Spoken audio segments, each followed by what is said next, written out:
There is a really weird problem with society. We think failure is bad. Failure is essential. Nothing new is invented without failure. Growth in your capabilities doesn't happen without failure. Our school systems teach you that a pass is good and that a fail is bad. It teaches you nothing about personal growth. We know about the importance of expanding our horizons by leaving what we know and having new experiences. Equally, our comfort zone only grows by stepping out of it. Life isn't easy, and we need to celebrate failure for what it actually means. Failure means that you're on a journey of improvement. You're learning. In fact, I believe that if you succeed at everything you do, you should be scared. You should be terrified. You haven't gone anywhere near your limits and you're wasting your potential. This episode is going to be absolutely epic. It's going to be a masterclass on expanding your comfort zones and celebrating the importance of failure for what it is. A very warm welcome to the Growth Mindset Podcast, where listeners don't waste time proving over and over how great they are when they know they could be getting better. I'm so excited about today's episode. Last week we had Eki Newton and she rather blew up the podcast with our episode all about her insane stories of failure. If you didn't listen, it's great. Go and listen. I think there's so much value in this area, and I've personally developed a lot of mental models in the area of expanding your comfort zones. I believe we can all become comfortable and even excited by failure with the right perspective. Today we're going to start with some eye-opening statistics that will really make you question just how you live your life, and then learn about optimizing our rate of growth. And finally, we'll go into how to become excited by the unknown and failure. So, number 1, failure rates. The best things are actually locked behind a lot of failure. I'm going to run through some good examples of where deliberately increasing your failure rate could bring you success. So for example, let's study my podcast. If I reached out to a bunch of guests and every single guest said yes, I wouldn't be having any failures. I wouldn't be putting myself at risk. I wouldn't be worried about rejection. But every person I'm asking probably isn't going to be the highest quality guest. If 9 out of 10 guests that I reached out to rejected me, that probably means I'm going for a very high quality guest like next level Olympians and cool billionaires and stuff. I'm going to have to deal with a lot of rejection and people telling me that I'm not worth their time, but I'm going to have the best set of people that I can bring to you. Soon coming up, we have Kyra Condi, who's an Olympic athlete who has a spinal fusion and can't even bend her back, and yet she's managed to get to the Olympics as a climber. And she's insane. It's like perfect growth mindset material. I had to deal with quite a few failures to be able to bring you episodes like that. As you can see, having some failure gives you much more success. In the same way, if you only interview for jobs that you're 100% guaranteed that you know you're going to get, you're probably not going to have an amazing job. Whereas if you aimed for interviews where you think you'd probably fail 90% of the applications, you could be getting like a really high level job. Or if you are trying to build a startup, for example, and you want to fundraise, a successful fundraise is where you get rejected by 9 out of 10 investors, which means 1 in 10 investor gives you money and you actually have a startup that's going. And if you can face that rejection, then you can raise a lot of money and you can be building a big business. Or equally, if you're an investor who's trying to make returns, investing in the startup space gives much higher returns than any other sector, but it actually has a much higher failure rate. You're going to expect like 99% of your investments to not actually do very well or even fail. And you've got to be comfortable that you're going to lose money on most of them. One of those startups is going to be the next Airbnb and you'll get a 10,000x return there. Your failure rate actually should be really high. And I want you to look at your failure rate in your projects and what you're doing and think that actually a 90 to 99% failure rate is the sweet spot. That's kind of what you want to be aiming at. If you're not failing very much, you could be doing much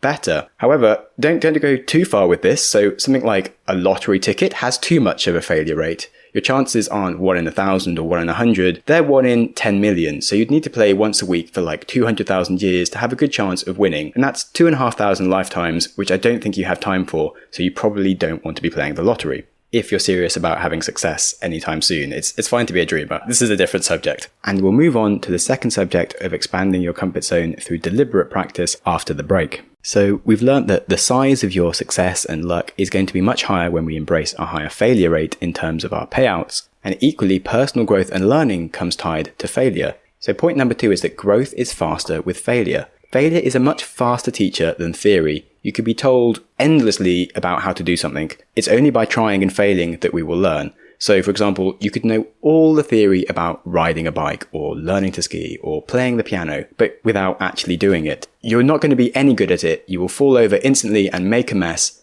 And it's the same with business, for example. So I don't know why people would study business at university when they could have a part-time job and run a part-time business for 3 years and they'd be way more knowledgeable and have a lot more money at the end of it. No offense if you're studying business, but just something to bear in mind.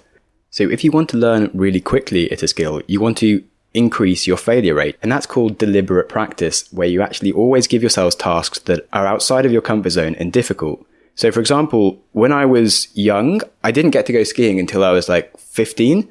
And I went on a skiing holiday with my friends who could all ski. And I was really annoyed about being less good than them. So what I did was I challenged myself to fall over at least every half a day, which sounds a bit odd.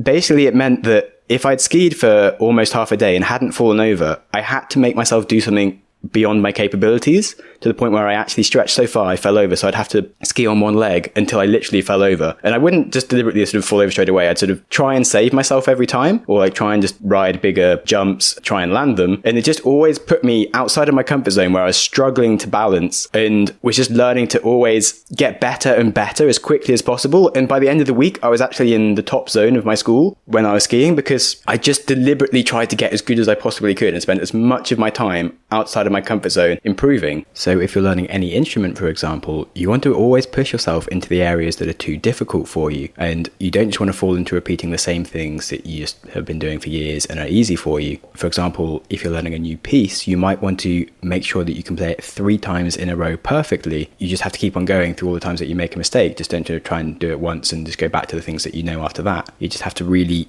be very deliberate about setting targets that are hard for you, where you're going to have to go through some difficult moments of falling over, it being difficult, and pushing through. Again, when it comes to learning and growing, look at your failure rate and try and work out something that's suitable for the thing that you're learning, that makes sense to give yourself the highest rate of growth. So also with the skiing, I took this too far. I carried on doing this for many years, to the point where I actually then got to doing like backflips and things. And I had a very major crash where I broke 3 ribs and thought I was going to die and stuff, because I still had this mentality that I needed to fall over a lot. But when you're at that kind of level, you don't want to fall over as much, and you need to change your way that you're doing your failure rates and perhaps spend more time practicing on the big like fluffy bags and stuff. So again, be sensible. I was a bit young and like excited by everything and hadn't had any major accidents at that point, but it did teach me some important lessons about maturity and where to push on my comfort zones. So it still wasn't a complete failure, because I learned, as is the growth mindset principle of there is no such thing as failure if you learn. So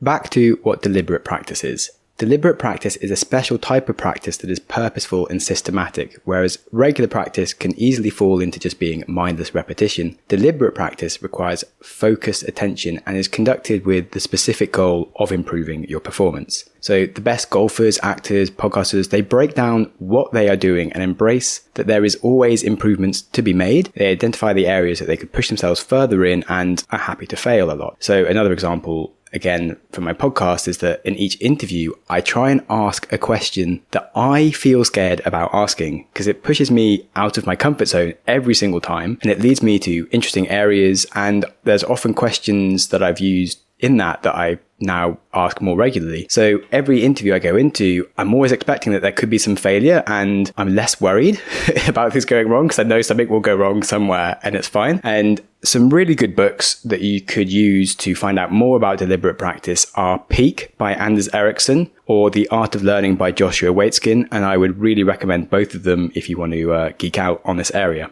We will be moving on to the final third section around how to be excited by failure and really enjoy the moments as they happen, after a short and rather seamless break to talk about Athletic Greens. They have a great product to help you push your boundaries by avoiding failures in an area you don't want to mess up: nutrition. Their AG1 formula is blooming great, and I've been taking it for years now, and it doesn't taste ooh, it's just a genuine, mild, tropical taste that I actually look forward to every day. One delicious scoop of AG1, you get to absorb 75 high-quality vitamins, minerals, whole food sourced superfoods, probiotics, and adaptogens to help you start your day right. If you're gluten-free, keto, paleo, vegan, dairy-free, all of these things, it's fine. It has less than 1 gram of sugar, no GMOs, and it's just a small micro habit with big benefits. To make it easy, Athletics Greens is going to give you a free 1-year supply of immune supporting vitamin D and 5 free travel packs with your first purchase. All you have to do is visit athleticgreens.com/growth mindset. Again, that's athleticgreens.com/growth mindset, GROWTH mindset, to take ownership over your health and pick up the ultimate daily nutritional insurance. And now finally onto the final topic of this masterclass is learning how to enjoy the actual ride, noticing when you're in an epic fail and just being like really happy and excited, which is hard.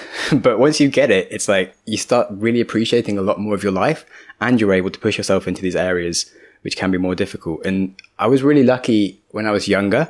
I traveled the world when I was 18, 19, and one thing I did was I took a one-way ticket to the Caribbean to meet a guy who I'd met on the internet. He wanted to sail around the Caribbean and wanted someone to help him out for free. And I was like, yeah, I want to go sailing and like surfing and stuff with you. He sounded super cool. Turns out he was a total weirdo. He tried to get me to pay for lots of things I shouldn't have been paying for because it was his boat. He became kind of abusive. I just ran away and I could have called my mum, try and get a ticket home, but I just kind of wanted to be on an adventure. So I was actually pretty happy to be in this weird position and like, what the hell's going on? I guess I have a story to tell. And I ended up finding a job cleaning yachts in a marina for like a week. And whilst I was doing that, I found a job sailing a different yacht that needed an extra hand. And I got paid pretty well to just go sailing around the Caribbean and being taken to fancy restaurants and clubs with all my expenses paid. And I had the time of my life.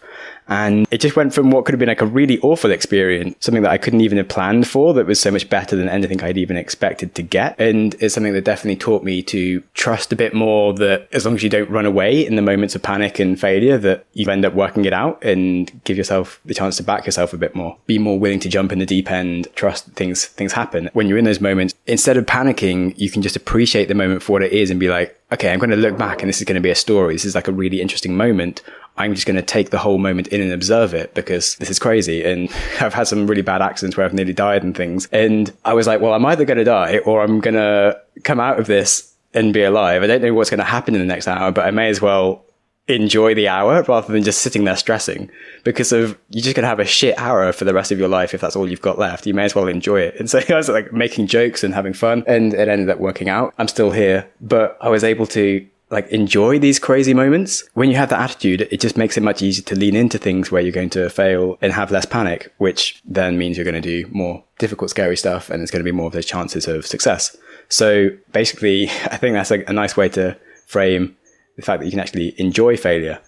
Another similar story, when I was traveling, I was in Paraguay and I'd arrived at a hotel on the border with Brazil, and we'd had breakfast there and we were going to leave, and the manager demanded that we pay for staying the night, even though we hadn't stayed the night. And we were like, yeah, sure, mate. We'll just leave. And then he got really, really angry at us. So we were like, yeah, but we're still going to leave. And then next thing we know, these bars come shutting down. The whole thing just goes into like lockdown, and we're like, what the hell? And then the police turn up literally 2 minutes later and take us away. And they're not being nice to us, like hit us and stuff. And we're thrown in jail, and it's like escalated crazy fast, hitting us some more and demanding money. And then like there's this weird fat guy who takes off his top and he's staring at me. It starts fingering his belly button. And my friend who I'm with looks at me and like, Sam, I think you're going to get raped.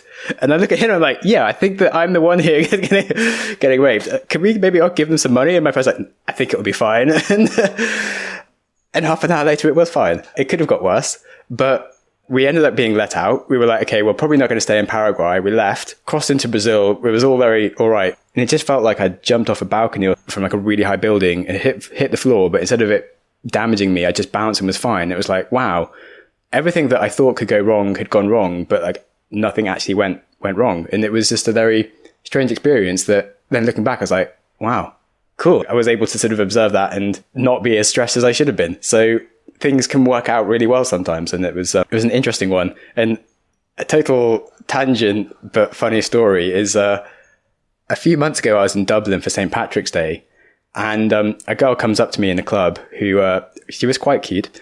And I don't normally get approached by cute girls, by the way. I normally have to approach them. But anyway, she asked me who I was. She asked me what my name is, and then where I'm from. I ask her where she's from, and she says, no one knows where I'm from. It's just a small country in South America. I'm like, I know South America quite well. And she goes, okay, I'm from Paraguay. And I'm like, well, I was arrested in Paraguay. And she does a bit of a double take, breaks eye contact, and slowly starts dancing away from me.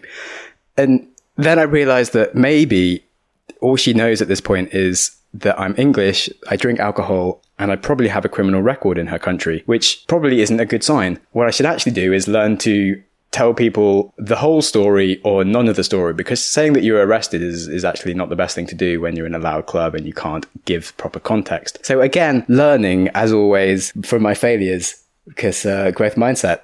And on that note, scary things like talking to women or being arrested, whatever, it works out. So put yourself out there. Just don't do illegal stuff and learn to enjoy the ride. You've only got one life. You may as well make it as interesting as possible. Being put off by fear or failure is a total waste of your life. I really don't want you to do that, which is why I made this episode to just really dive into this and tell you some fun stories about myself. Because I'm only going to have one life, and I've deliberately tried to build thinking models for myself that mean that I can make my life as interesting for me as possible, because I'm going to have to sit here and observe myself living my entire life, literally sitting here and observing my story every day. It's my own duty to make it as interesting as possible for me. And I believe that that's how everyone should live their own lives, because if they've only got one, and you just shouldn't waste it. And that's really part of the whole reason of why I started this podcast. And I hope you really learned something today, and that you have a new framework for how you view failure, and just less tied down by your fears, more excited for what the world can bring you. Thank you so much for listening to the show, and thank yourself. Your consistency and persistency is where it's at. Legend! I truly hope you learned something today, and if you didn't, then I failed. But there's no failure if you learn from it, so help me out by connecting in the Podvine app, where any feedback is genuinely appreciated. Thanks. You can also support me on Patreon for early access to full interviews. I am Sam Harris, and you are here to put a dent in the universe. So keep learning, keep growing, and until next time, stay curious. Curious.